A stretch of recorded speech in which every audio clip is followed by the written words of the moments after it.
We need a new system. We need a new society. We need to demand that which may have sounded impossible even a few weeks ago, but is not only realizable, but an imperative necessity.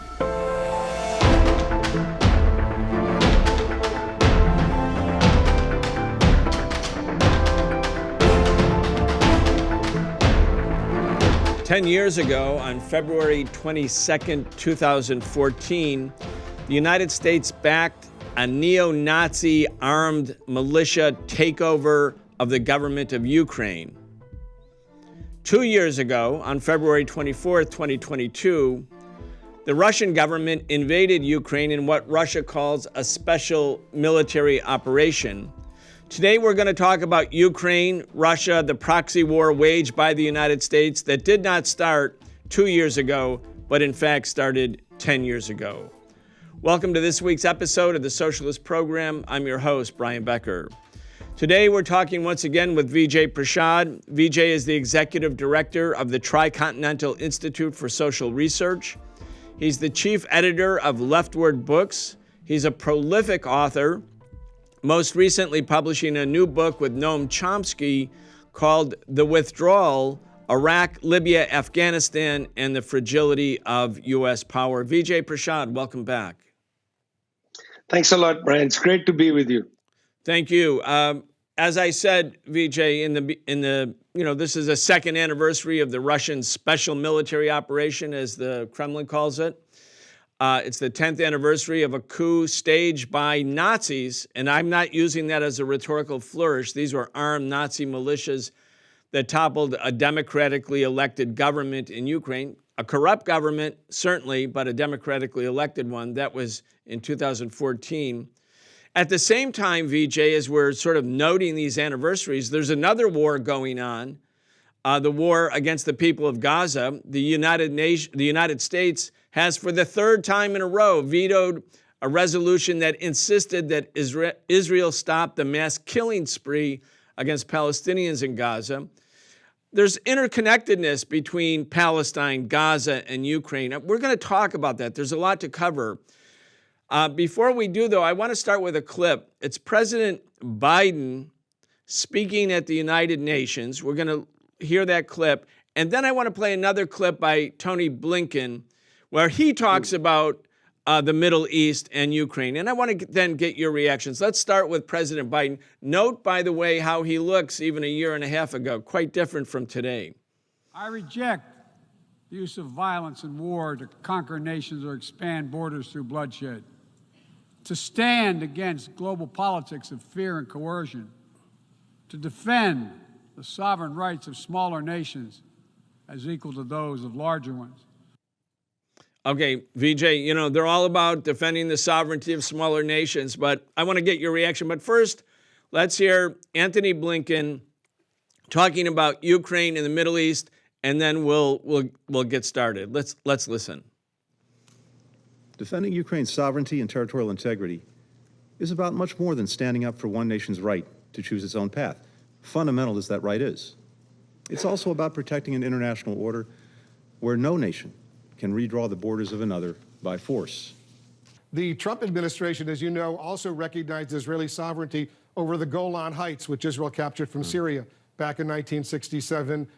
Will your administration, the Biden administration, continue to see the Golan Heights as part of Israel? Look, leaving aside the legalities of that question, as a practical matter, the Golan is very important to Israel's security. As long as Assad is in power in Syria, as long as Iran is present.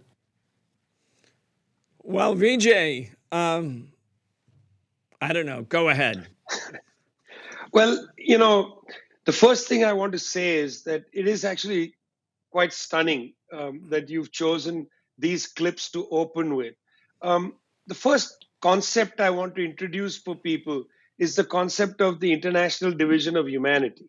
Let's face it, the kind of violence being put upon the Palestinians in Gaza, the qualitative brunt of violence that they've been facing is in fact at a different level than the violence in Ukraine. And you can see that not only in casualty figures, but in destruction of physical infrastructure.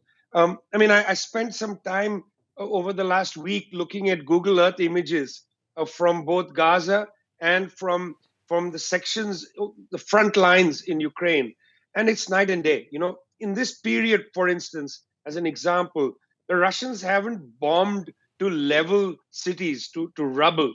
They haven't bombed Kiev, for instance, to level it to rubble. I remember the war in Iraq in 2003. The United States destroyed all infrastructure immediately.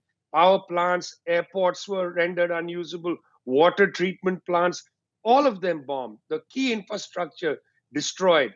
The Russians actually haven't done that. In fact, it's important for people to know that the airport in Kiev, and in fact, other Ukrainian airports continue to function. That's how Volodymyr Zelensky is able to leave the country. Somewhere near the southern part of Rafah, towards the Egyptian border, used to be an old airport that the people of Gaza had. It was the Gaza airport. It was towards the side of Rafah. That airport has been gone for decades, bombed out of existence, doesn't function. There is no airport in Gaza. The level of violence that is being used against the Palestinians mirrors the level of violence that we saw in Fallujah, Ramadi, parts of Baghdad, and so on. I'm saying this because of that concept, Brian.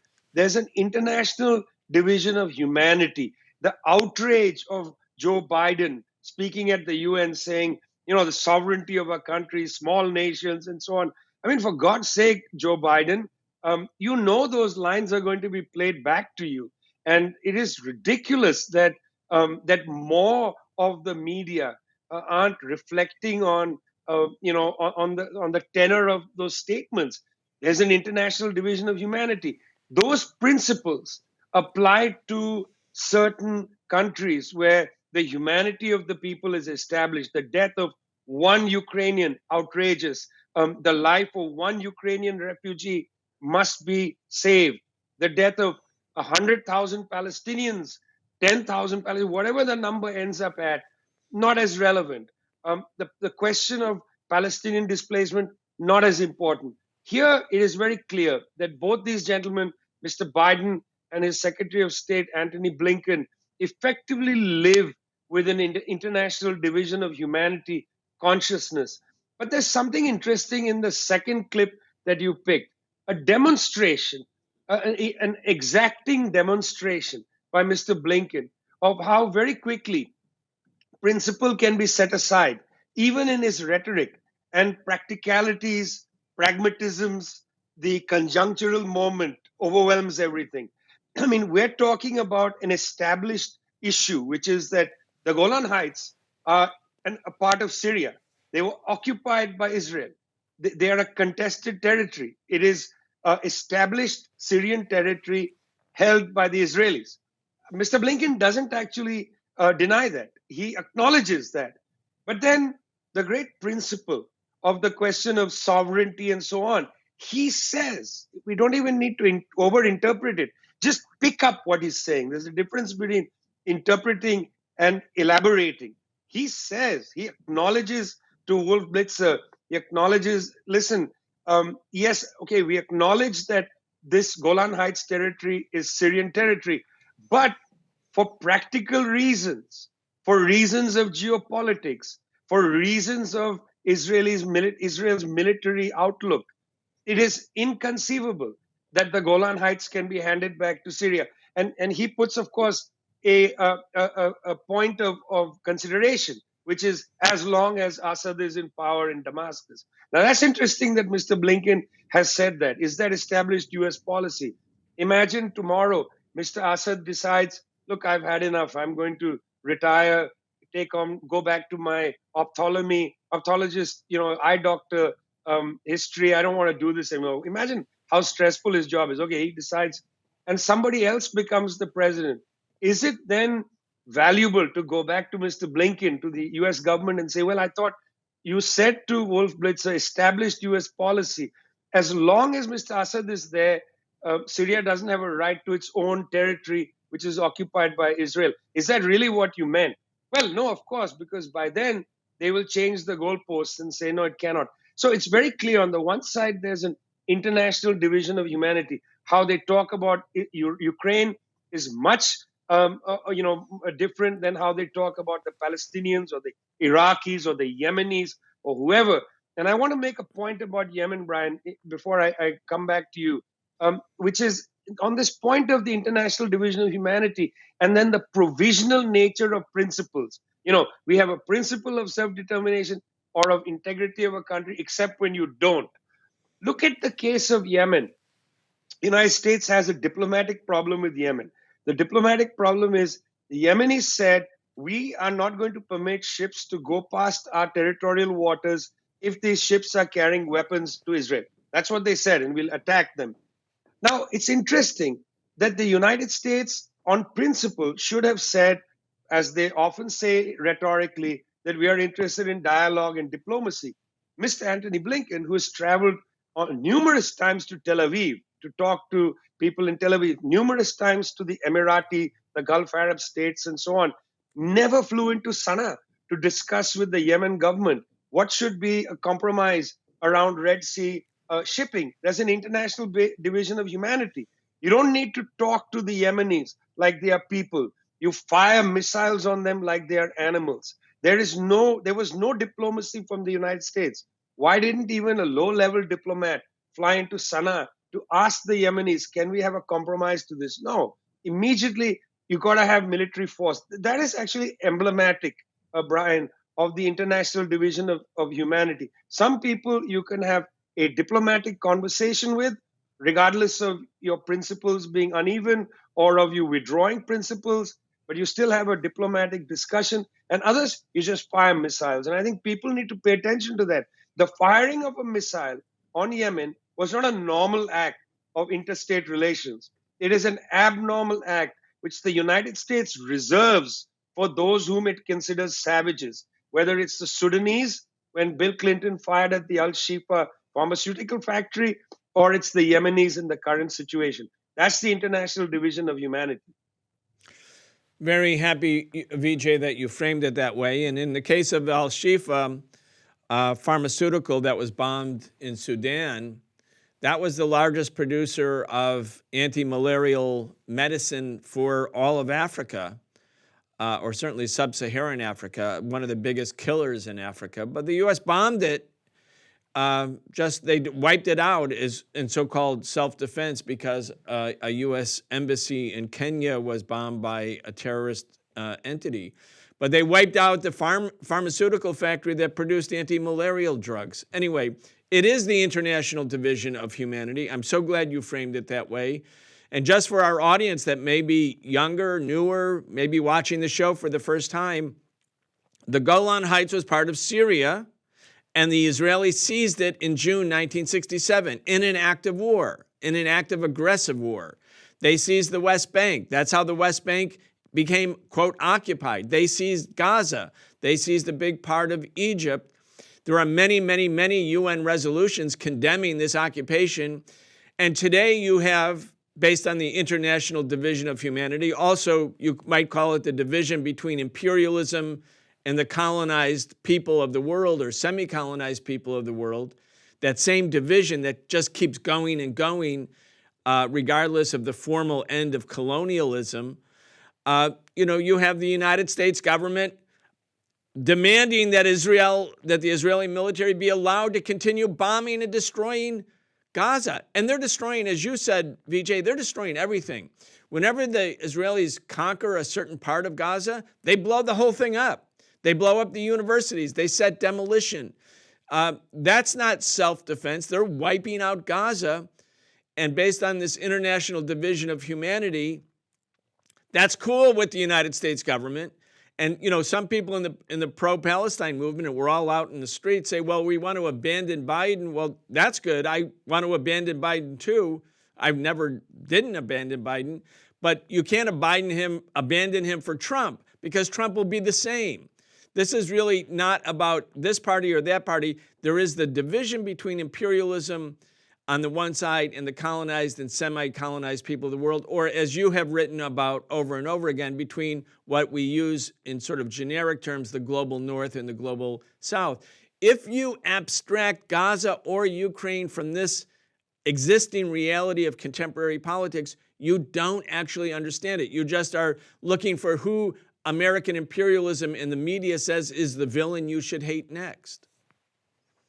Go ahead. Yeah, it's interesting because let's go back to the question of Ukraine.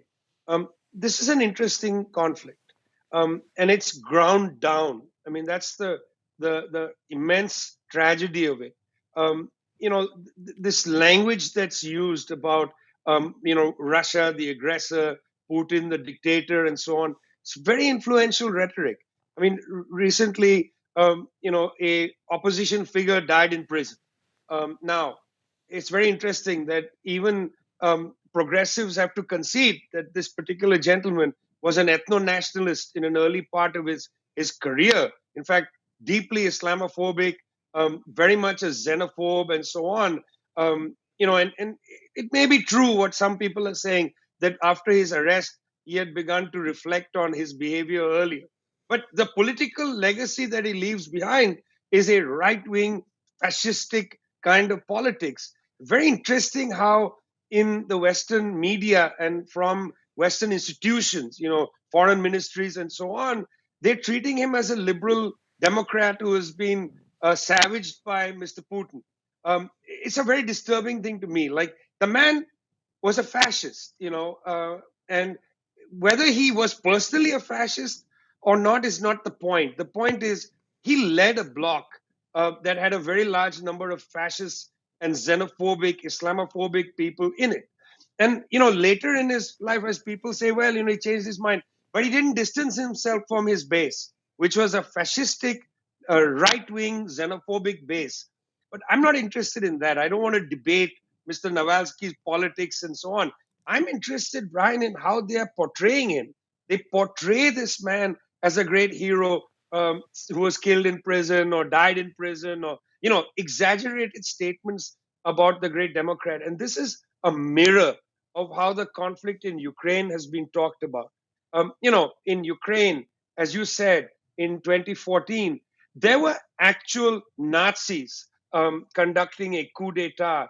High officials of the United States government, Victoria Nuland and others, in the Maidan, in Kiev, directing what was happening, or at least being part of what was happening. And I want to pause here for a second.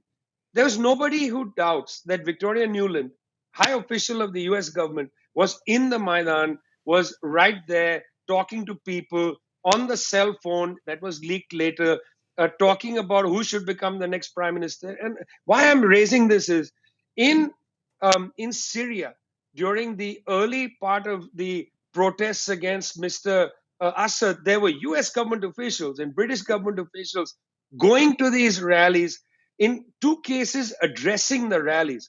Just imagine, Brian, in New York City, if a Russian diplomat at any point went to Times Square and addressed anybody, I mean, wow, or a Chinese diplomat, this would not be taken lightly at all. And yet it was seen as perfectly normal that, Mr. John McCain, Victoria Nuland and others would be right there alongside these Nazis. I mean, again, like you, I don't use this word Nazi as a catch-all kind of put down. It's not an insult.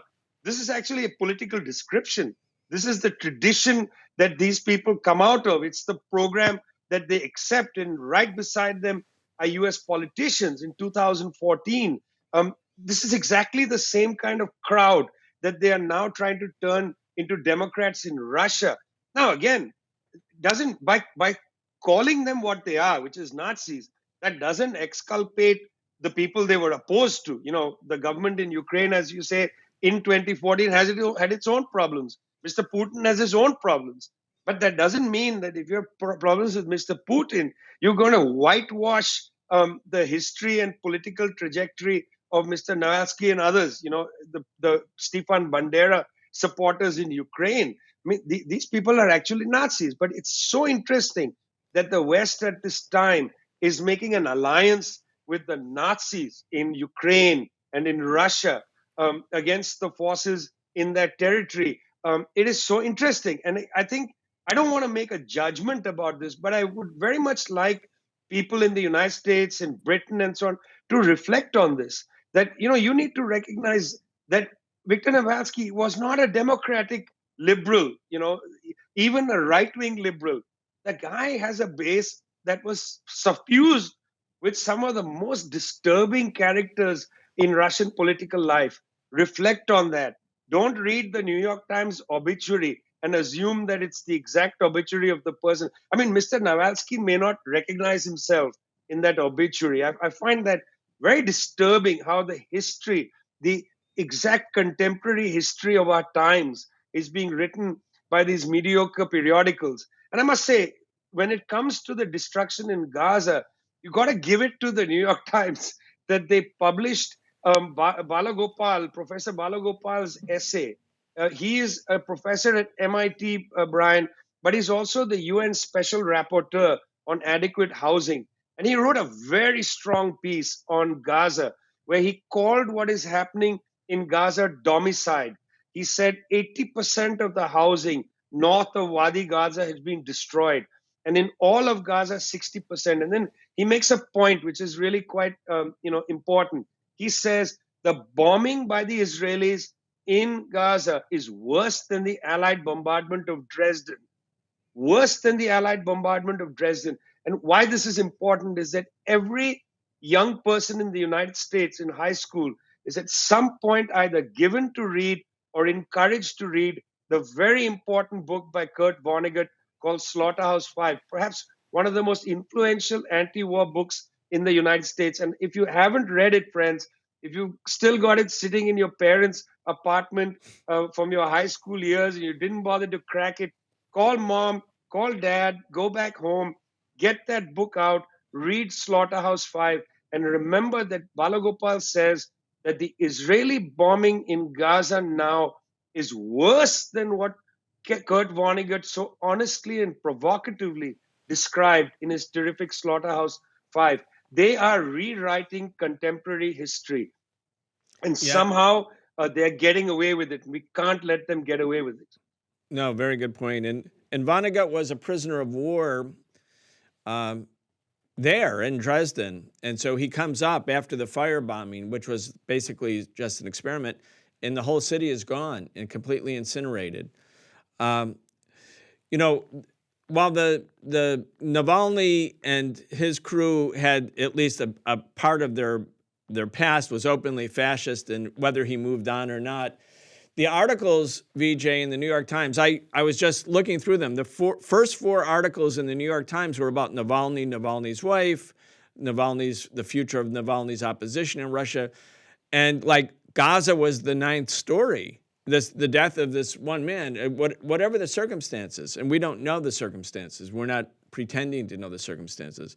There are other. I want to go back to the 2014 coup and the points that you made about Victoria Nuland, and we saw some B-roll there, where you could see John McCain, then alive, one of the top Republicans in the U.S. Senate. He was with Victoria Nuland. This was a bipartisan effort to overthrow the Yanukovych government. Again, a corrupt government, not a left government, but a government that had professed neutrality and insisted that Ukraine would never join NATO. That was his sin in the eyes of the West. Now, what happened in Maidan, in the center of Kiev, was protests started in the fall of 2013, and they weren't all Nazis.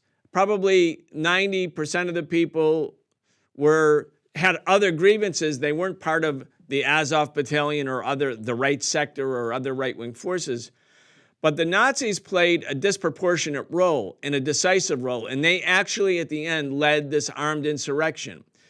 Now, the armed insurrection happened on February 22nd, 2014. The day before, an agreement was signed between the Ukrainian government and the opposition, and there was a meeting of international observers, including the United States, and the Putin government in Russia was in the signing room on February 21st.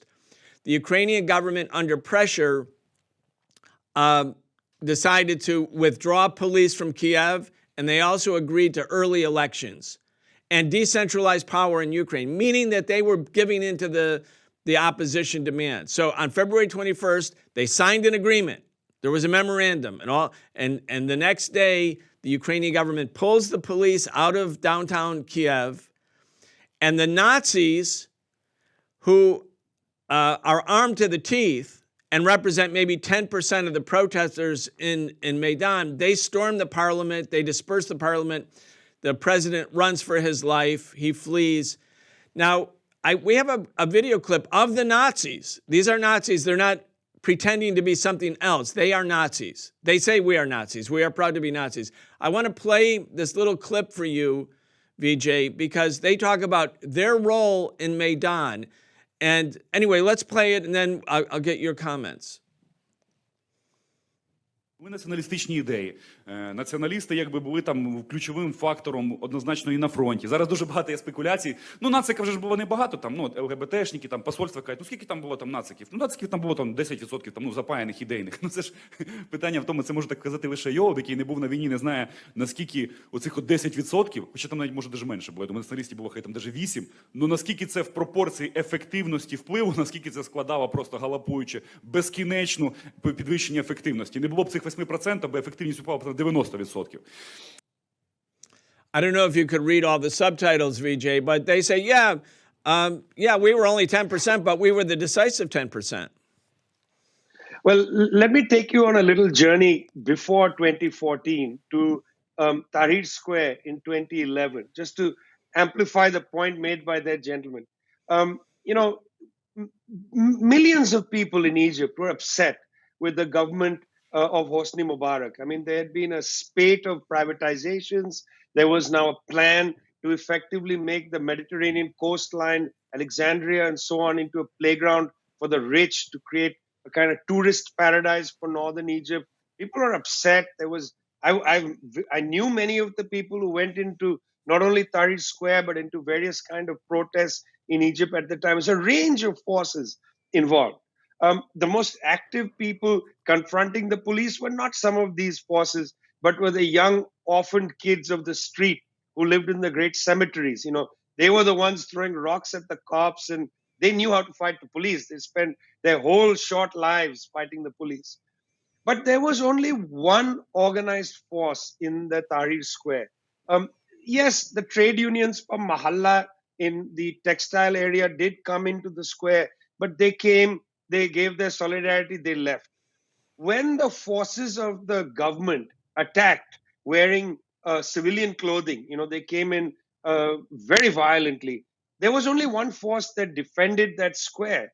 And it was very clear that that force was going to act as the vanguard. And that was the Muslim Brotherhood. They came as a political party. They had meetings and discussions about how to lead the process inside the square. They defined the media strategy. Why? Because even though they may not have been everybody in the square, they were an organized bloc. And then when it came to the question of elections afterwards, they swept up the advance of the Tahrir Square, and they won the election. And Mohammad Morsi became the president. He was subsequently overthrown and killed by the current government of Mr. Sisi. But that's a separate issue. The point is, the uprising in the Arab Spring was not defined by a million autonomous people. A small organized force can play a decisive role. And we didn't even need to go to Tahrir Square for this, Brian. Your show is called The Socialist Program. We could have gone backwards to 1917 to the role played by the Bolsheviks. Again, a small force of people, highly dedicated, highly organized, came in there, understood the nature of the mass uprising. The difference between the Bolsheviks and what happened in Tahrir Square and what that gentleman was saying happened is in the manner is very instructive. The Bolsheviks did not impose their political ideas upon the protests taking place from St. Petersburg to Ekaterinburg. They did not. They actually drove an agenda that was alongside the public sentiment. Their demands were very much alongside public sentiment: land, end the war, bread, and so on. Those were the slogans coming from the vast mass. It's just that the Bolsheviks organized the sentiment of the vast mass, used their experience, in fact, to strengthen the vast mass's political feelings. The difference in Tahrir and in in the Maidan from the Bolshevik Revolution of 1917 is very important. In both Tahrir Square and in the Maidan, a small organized force, whether it's 10%, and I think he was being a little ingenuous to himself. I think there were more than 10% in that square, but nonetheless, whether it's 10, 12, 15, doesn't matter. The point is a small section, the Nazi element in Ukraine and the Muslim Brotherhood in Egypt, they imposed their politics on the masses of people. In the case of Tahrir Square and in Egypt more generally, the Muslim Brotherhood imposed their politics. They said this mass uprising is a good moment for us to impose our politics of piety on the society. So Mr. Morsi comes in and imposes an agenda of piousness upon people. That was not what they were protesting about. In other words, unlike the Bolsheviks, they had an imposition of their own ideology on the mass struggle. And the same thing in Ukraine. You're right. There were other forces in the Maidan. There were some maybe genuine liberals. There were also people of the left in the Maidan. I had friends who participated in it and so on. But they did not define the Maidan. And the force that basically helped shape the politics once the Maidan became effective, once the coup happened, that force imposes their politics on the country. It's not that they have the generosity of spirit to reflect the wide nature of the struggle or where people are in this, at what level they are in at that point.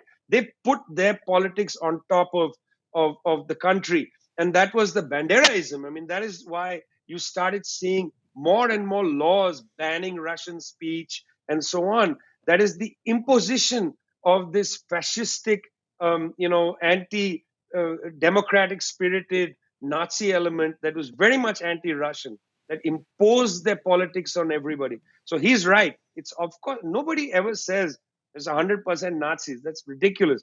Neither of us have ever said anything like that. But what I will say is that small organized forces can disproportionately play a role in an event like this, in a spontaneous outburst. The test of how you measure the politics is how this small force behaves as a vanguard in terms of everybody else. And in the case of Egypt and in Ukraine, this small vanguard, the Muslim Brotherhood and the Banderaites and other neo-Nazis, imposed their narrow views on the public, something that the Bolsheviks never did in 1917 onwards. There's the leadership in the square in Maidan 10 years ago that were protesting the Yanukovych government. And again, as you said, there were liberals, there were people, some on the left, mainly representing the western part of Ukraine, meaning the non-Russian speaking part of Ukraine, and Ukraine is very divided linguistically. But you have this leadership that's fascist and that's armed, and so they can be decisive, as the Nazis who we listen to, or if you could read subtitles if you're watching the show, they say it explicitly. We were decisive. Now, there's another leadership behind the protests, and that's the U.S. government in the EU. And you mentioned Victoria Nuland, and we saw the picture of John McCain in Maidan, in Ukraine. Now, I want to play another clip. It's the famous call between Victoria Nuland and the U.S. ambassador to Kiev, to Ukraine. This is right before the fascist coup, right before the government is toppled. And you hear Victoria Nuland talking about who the new government is going to be. So, when we say it was a Nazi-led coup d'etat, some people are saying, are you saying the U.S. is supporting Nazis? I'm saying the U.S. actually doesn't care who it uses in terms of the human materiel at a given moment. It's another leadership. It has another agenda. Its agenda was not the same, but it was willing to use Nazis to topple the government because the goal was to topple the government. Then they could move on and reshape the government and make it essentially a proxy government, a right-wing government, but more important than anything, a proxy of America, basically a puppet government. And we know, Vijay, now in Ukraine, there's martial law. People who favored better relations with Russia, those political leaders, they're in jail.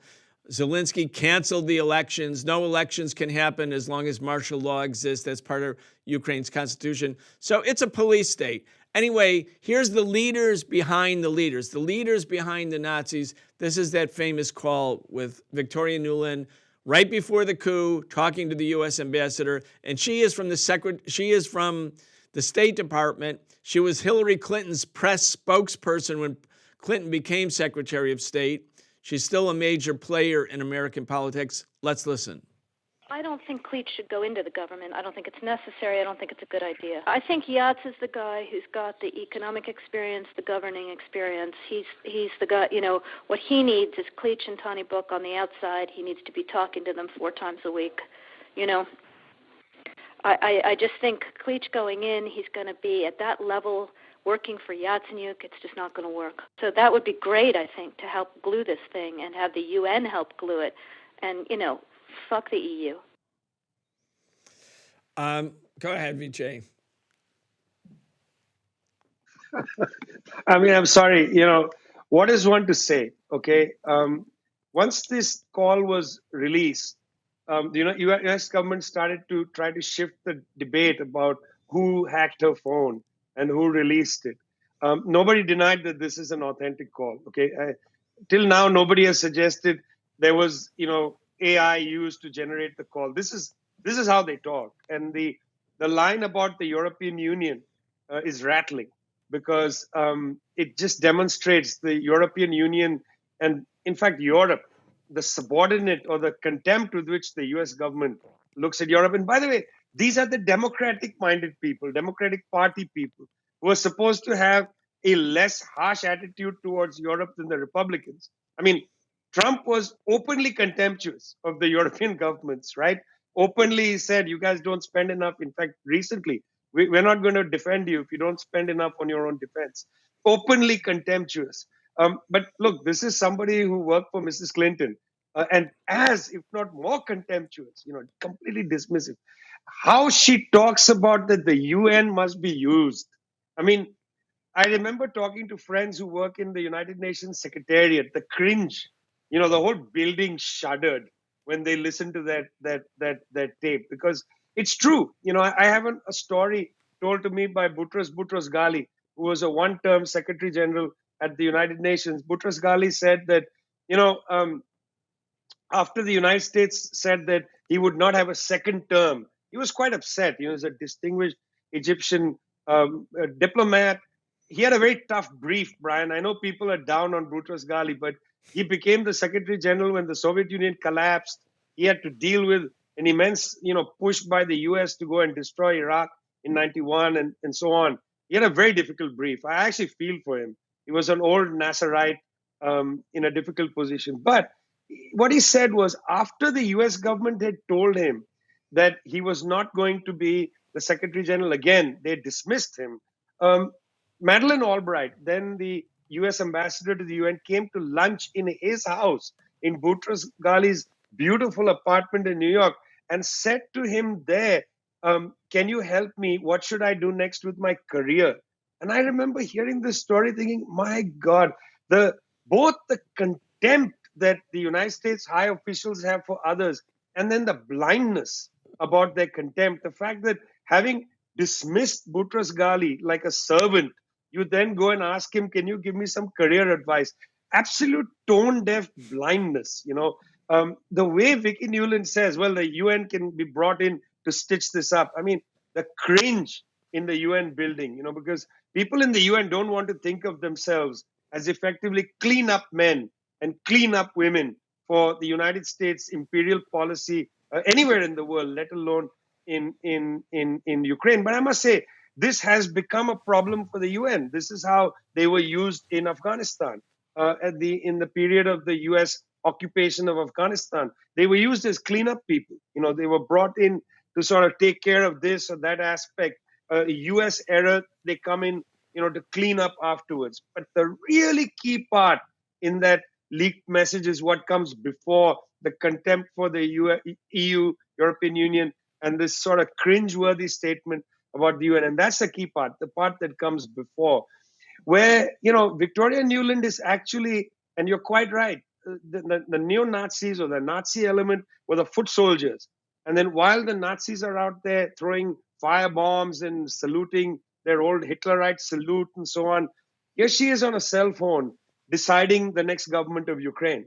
And not only deciding the next government of Ukraine, Brian, but I well remember listening to this tape and thinking, my God, these people are shameless. You're deciding who will be the next president of Ukraine, but you're also deciding whether they are competent and who should be their advisors. I mean, it's at a level of puppeteering, okay? I mean, I can't think of any other word, Brian. A level of puppeteering, which in any other human being would have been a deep embarrassment. But for somebody like Victoria Nuland or people in the Biden White House now, I don't think they're embarrassed about this. This is a tragedy of the kind of moral collapse of U.S. leadership. There's no embarrassment, I mean, for God's sake, Victoria Nuland, you should have denied the phone call had been made. You should have said, that's not me. It's hacked. It's AI, some, doctored tape. They didn't deny anything. They just said, well, that's the way it is. And I want to remind people that, yesterday, the day before I'm talking to you, Brian, was the hearing in Britain over the case of Julian Assange, whether he should be extradited to the United States. It was very instructive for me, Brian, and I'm not a naive person. I have a pretty good sense of the hard-boiled nature of power. But going through the U.S. State Department cables that had been released by WikiLeaks, now again about a dozen years ago, going through those cables, reading the cables from Pakistan, from Egypt, countries that I had a special interest in, it was cringeworthy to listen to the U.S. officials talk about their counterparts, and hear something important, because you said, and I think you're right, that these are puppeteers. The United States was the one, in fact, who engineered this at a high level. But even inside the U.S. apparatus, it's very interesting who's in charge. I was surprised. I remember reading Margaret Scobie, ambassador, to, I think, Pakistan or Egypt, Scobie's dispatches to D.C. So Scobie writes in her dispatches, she says, I'm the ambassador. And yet these 3-star, 4-star, 5-star generals show up in town. And I am supposed to accompany them to meetings with high officials in these countries. And I sit there in these meetings like a stenographer. That's a high U.S. ambassador writing that. And why I want to put this in there is even within the confines of the U.S. government, there's a hierarchy. You don't have, Victoria Nuland is not just a diplomat. She's a military diplomat. You can almost picture her putting that phone call off and calling somebody in the Pentagon ordering a drone strike. They have a different attitude to other countries in the world. We don't like the Yemenis, we're going to bomb them. We don't like the government in Ukraine, which is going to get rid of them, and yachts and all these little ways of talking about people. We're going to get Tony Brook coming in. He's going to advise. He'll suffocate this fellow, keep him in check. Meanwhile, if there's a problem, we're just going to yank the Nazis back onto the street, create more commotion and chaos. It's no surprise that we use terms like hybrid war, information war, and so on. These things are real. They are not the paranoid fictions of a ranter. This is how history actually happens, fellas. I'm sorry to say so. I'm sorry to bring this news to you. But history doesn't happen by, decent people with using reason and the power of persuasion to convince each other of this or that position. Unfortunately, Noam Chomsky is right. The U.S. government increasingly acts like the Godfather. If you don't follow orders, we're going to whack you. We're going to threaten to whack you in order to give you a little space to discipline yourself, to stop defying us, to obey us.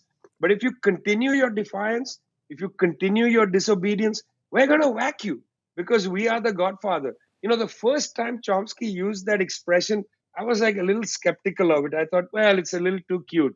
But you think about it, Brian, it's obviously not, he's not making an institutional point. This is not a sociological observation, right? He's not defining the US government is not like the mafia sociologically or institutionally. This is a point about a culture, about how people behave. And listening to Vicky Nuland, it's important we don't get stuck with what she's saying about whom. You've got to also read the culture of that phone call, the Godfather mafia attitude behind it. I picked that guy.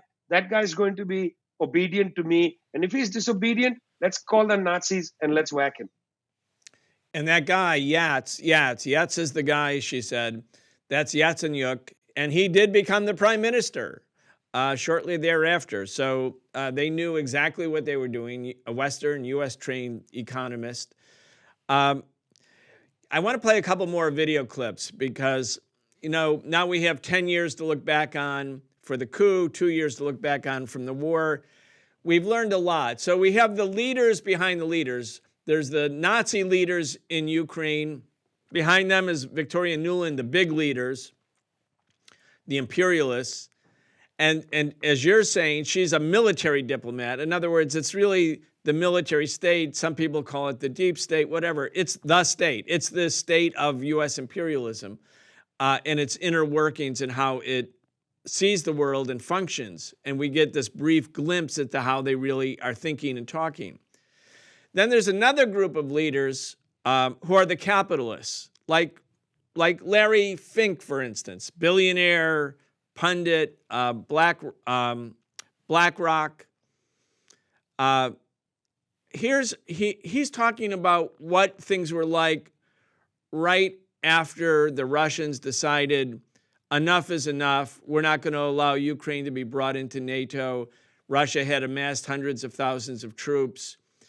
Larry, I want to play this clip because he's another group of leaders. These are the capitalists, because the state is functioning as the operators, the managers of a global apparatus for empire.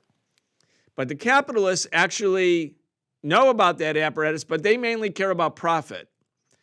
And I want to play this because Larry Fink is paying attention. It's how he views Ukraine, Russia, and the breakup of the Soviet Union. Because without the breakup of the Soviet Union in 1991, none of this would be happening. There would be no war right now. It was the dissolution of the Union of Soviet Socialist Republics, of which Russia was the biggest and Ukraine was the second biggest. Without that event, this would not be happening. Let's listen to Larry Fink, and then I want to get your thoughts. Since 1990, with the dismemberment of the Soviet Union, the world benefited from this incredible peace dividend. Absolutely. And this peace dividend created opportunities for American firms worldwide. We expanded globally. Right. We were able to expand and build and do amazing things, and as did other countries were able to do that. But also importantly, we raised the standard of living for the entire world. That peace dividend is now over. Well, it's not a peace dividend that Larry Fink is worried about. That's sort of like hippy-dippy peace talk. He's talking about the expanding business opportunities and the fact that after the collapse of the Soviet Union, the U.S. was basically took all of Russia's allies in Eastern and Central Europe and incorporated them into an American sphere of influence under a U.S. military alliance called NATO. But that opened up the door for American corporations, and not simply in Europe, but also in the southern republics of the former Soviet Union and of course, in Russia itself. And Larry Fink is saying that era, that great era, which he calls a peace dividend, which might be called the capitalist dividend, that era has come to an end with Russia's invasion.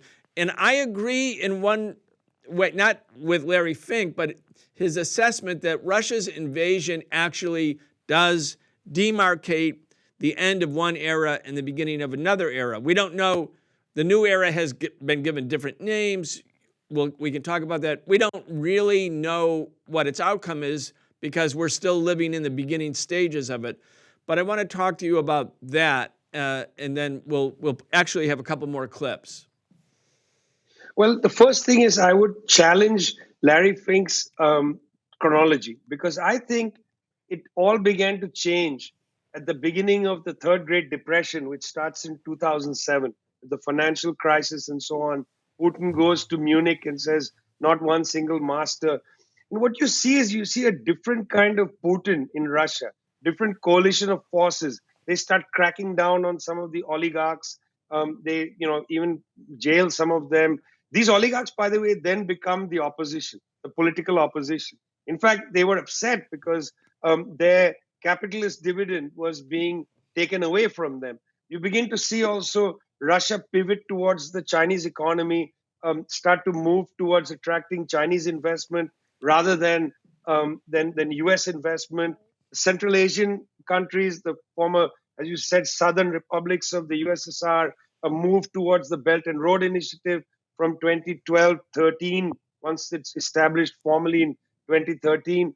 And you begin to see Larry Fink's billions in BlackRock finding a contest that now Chinese investment firms are entering. Russian investment firms, many of them state firms seized back from the oligarchs, start to intervene. And that's the beginning of the contest. It's very interesting.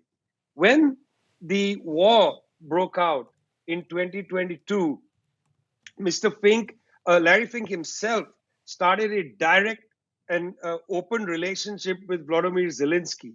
He goes and meets Mr. Zelensky in Kiev. They have a series of meetings. In November 2022, BlackRock, mind you, and the Ukrainian government signed a memorandum of understanding, which was not much discussed in the Western media, but it was put up on the Ministry of Economy in Ukrainian government on their website. They have a memorandum of understanding where BlackRock says it'll underwrite the entry of Wall Street to invest in Ukraine. Then Mr. Fink, in I think early January of 2023, goes to Davos, to the World Economic Forum, makes a speech at Davos, talks about the immense economic opportunities of rebuilding in Ukraine and so on, becomes a major ally of Mr. Zelensky. In fact, I would say a kind of Wall Street diplomat for Ukraine, if there were a position like that, would be Larry Fink. They are interested partly, Brian, in pushing back against the entry of Chinese and to some smaller extent Russian capital into these territories which they had thought was their own. This is the problem they are facing in countries like Hungary, Poland, and so on, big economies, where they had a free run, for a period. But now they are facing a contest to domestic capitals that want themselves to have a privileged role. I mean, Viktor Orban is not a creature of international capital as much as he is of the emerging new capital in his own country. Small Hungarian capitals emerging, able to underwrite Mr. Orban's nationalism. A nationalism of the kind of somebody like Orban, it's not just an ideological thing. They use terms like populism and so on. No, you got to look underneath that. He is actually lifted up by a set of Hungarian capitalists who know very well that they cannot compete with BlackRock and so on, and they are seeking forms of protection.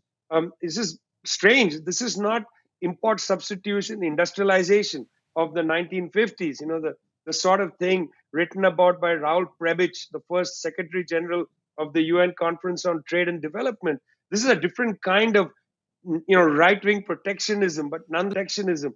Some of it not protectionism. India, where Mr. Adani is a close partner of Mr. Modi. Mr. Adani, the big giant billionaire, owner of the Adani Group, who owns ports in Israel and in Greece and so on.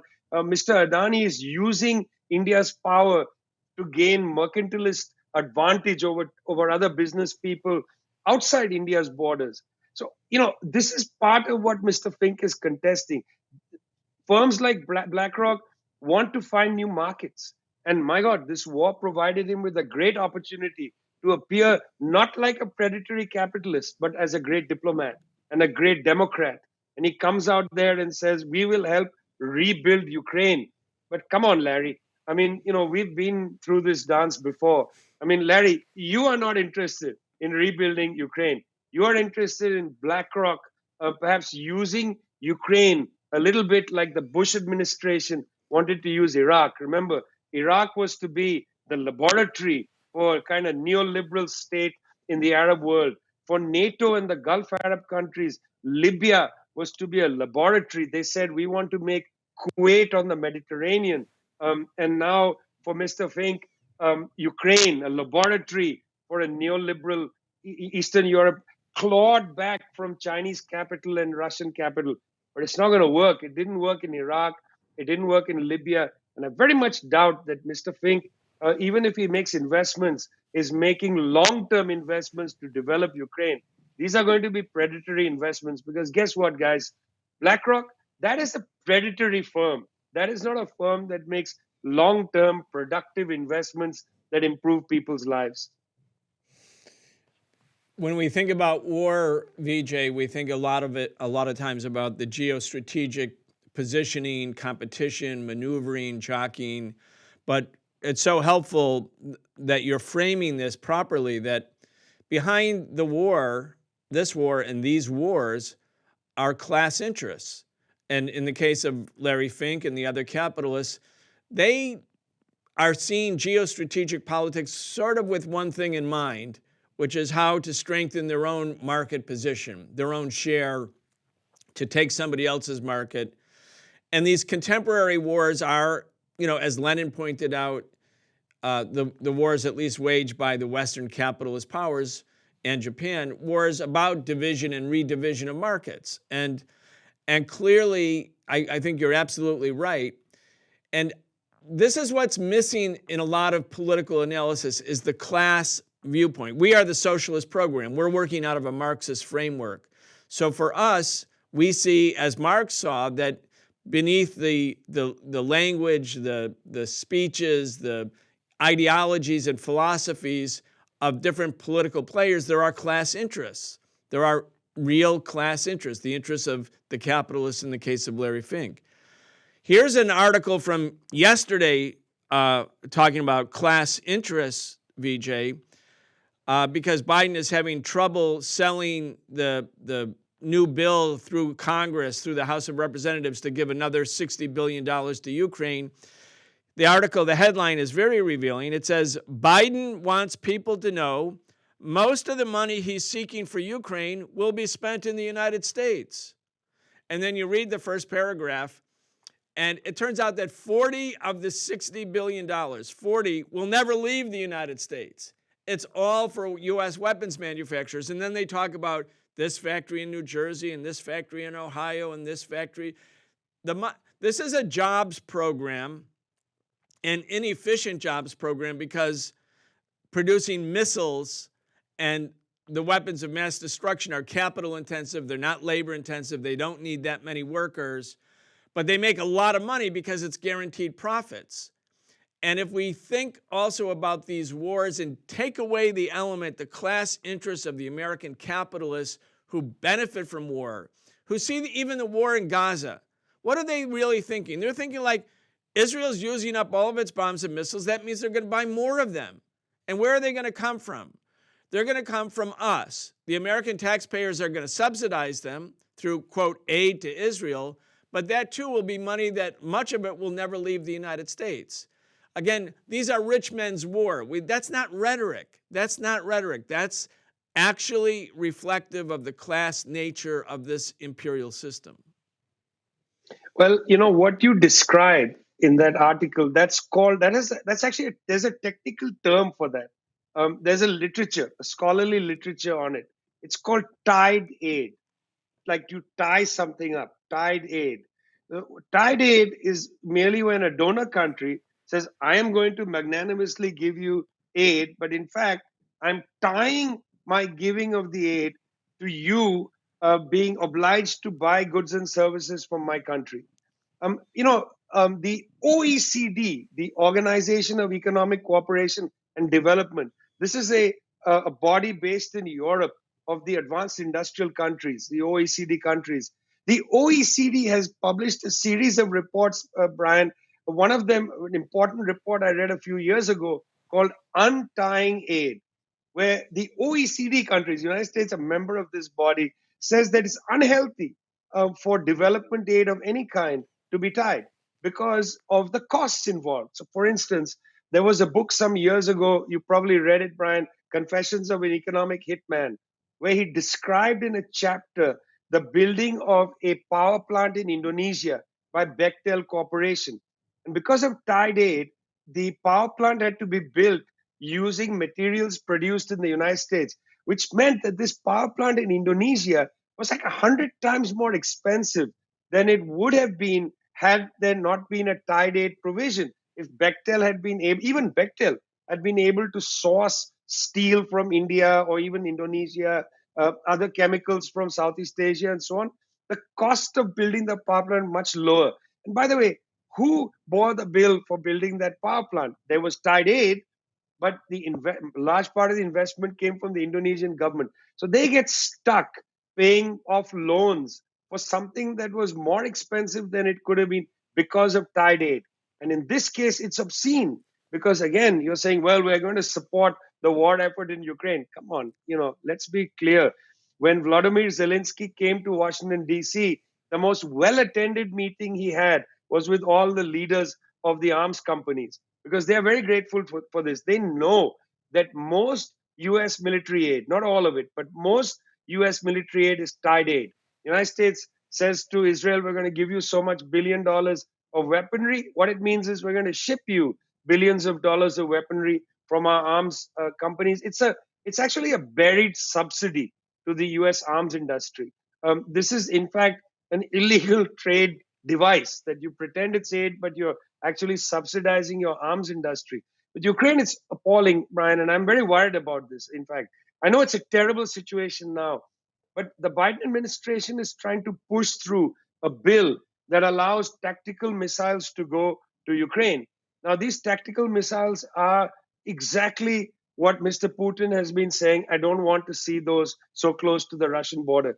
And I want to take this opportunity to say I think it was terribly naive of Mikhail Gorbachev and Edward Shevardnadze to accept a handshake agreement with James Baker when Germany was reunited, to have that handshake agreement that NATO would not go 1 inch eastward of the German border, because it was naive. I mean, why would you trust the United States and the NATO countries to abide by that agreement? They violated the agreement almost immediately.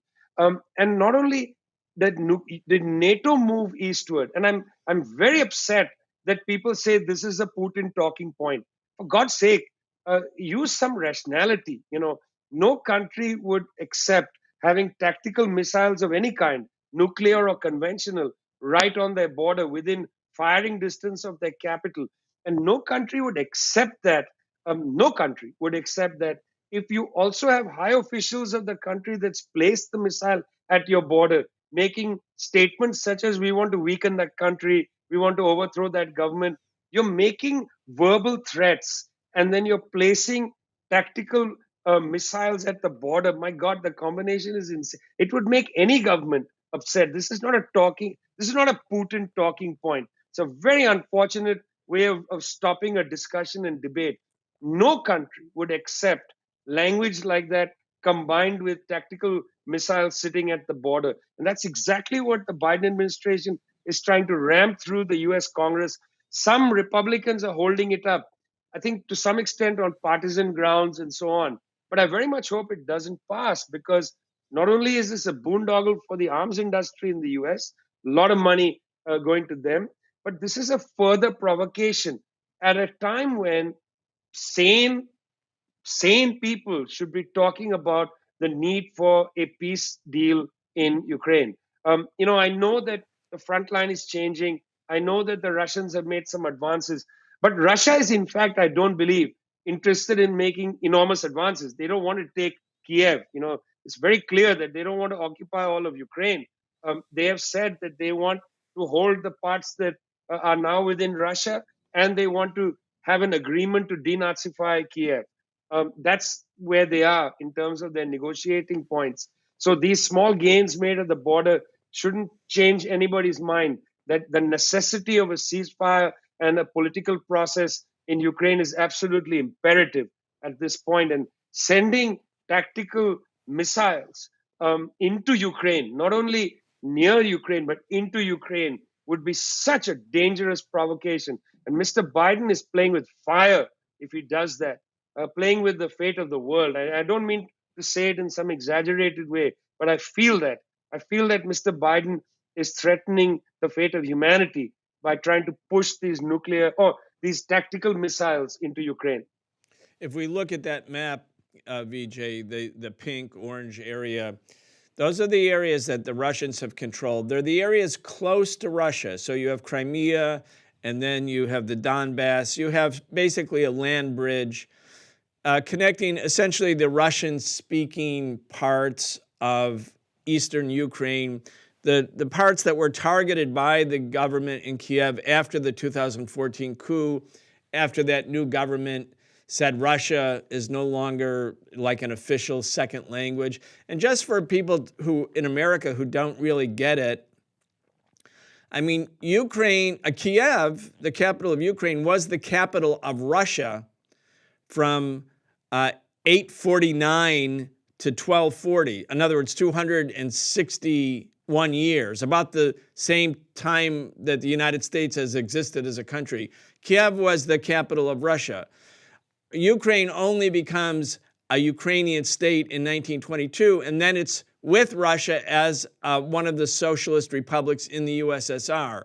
Ukraine only becomes completely independent in 1991, and then the U.S. stages or supports, as we've gone through in this show, a coup d'etat, toppling a government that had promised to stay out of NATO and bringing in a government that promised to go into NATO, thus allowing tactical weapons to be placed on Russia's border. And we know, Vijay, the Russians had said over and over again, that's a red line, we're not going to allow it. They amassed 100,000 troops in the east and northern part above Ukraine. They were threatening to come in. And there was a very passive, sort of serene response. Blinken and Sullivan kept saying, yeah, the Russians are going to invade. Yes, the Russians are going to invade. But they didn't do anything to rush back to the negotiating table to prevent an invasion because they wanted the invasion. They thought this was going to be the final denouement, so to speak, of Russian influence in that area. And they also thought it would weaken Russia. Before we end, and I'm going to give you the last comment here, I want to play two quick clips. This is Secretary of Defense Lloyd Austin talking about what the real goal is. And everybody should notice, think about his words. It's not about a tender place in his heart about Ukrainians. And then I want to go to a final clip, which is Antony Blinken talking in the same cold-hearted way, sort of naked imperialist way, about the destruction of the Nord Stream pipeline that brought Russian natural gas and other Russian energy sources to Europe. Anyway, let's start with Lloyd Austin. I think we have that clip. We want to see Russia weakened to the degree that it can't do the kinds of things that it has done in invading Ukraine. Okay, so there's the Secretary of Defense. We want Russia weakened. Okay, like just straight out. Now, this is the final clip, and we're going to give you the last word here, Vijay. And it goes to something that you, in particular, but the whole team at Tricontinental have been writing a lot about, which is the U.S. seeing the Ukraine war as an instrument to maintain domination over Europe, over their so-called allies, the other major capitalist powers. Anyway, here's Antony Blinken. Everybody listen to this, and then Vijay, just pick it up afterwards. Ultimately, this is also a tremendous opportunity. It's a tremendous opportunity to, once and for all, remove the dependence on Russian energy, and thus to take away from Vladimir Putin the weaponization of energy as a means of advancing his imperial designs. That's very significant, and that offers tremendous strategic opportunity for the years to come. He's talking, Vijay, about a terrorist bombing of a pipeline that is supplying all of Europe with that which Europe needs to heat its homes. He was like, well, look, great strategic opening. Anyway, you get the last word. Well, let's pause with his use of the word weaponize. Historically, at least in the last 50 years, the United States has weaponized finance systems. The entire sanctions policy against 20, 30 countries around the world is a weaponizing of what? Of finance, weaponizing of the SWIFT system, which should be inviolable. The United States has weaponized the digital infrastructure, just cut off countries from access to to the internet, slowed down internet times and so on, because 10 out of the 13 DNS root servers go through the United States. Weaponization of normal policies of life is a familiar thing with the United States government. Has Russia weaponized energy? Well, of course, it's a major power. It has played games with energy. Let's not deny it. India weaponizes the fact that Nepal is landlocked. Every time there's a conflict between India and Nepal, they shut the border down. Countries do this thing to each other. You can deal with it. That's why we have diplomacy. Diplomacy is the art of dealing with the exaggerated response of one country to the other. But what we're seeing now from the United States government is actually worse than the weaponization of energy. What the US government has done is they have made Europe reliant upon liquefied natural gas from the United States. And I want people to think about this. Europe used to get its natural gas to a great extent from Russia through the pipelines, land pipelines, and Nord Stream 2. Also land pipelines going through Ukraine. This was cheaper and, by the way, better for the environment because you're just piping natural gas through pipelines.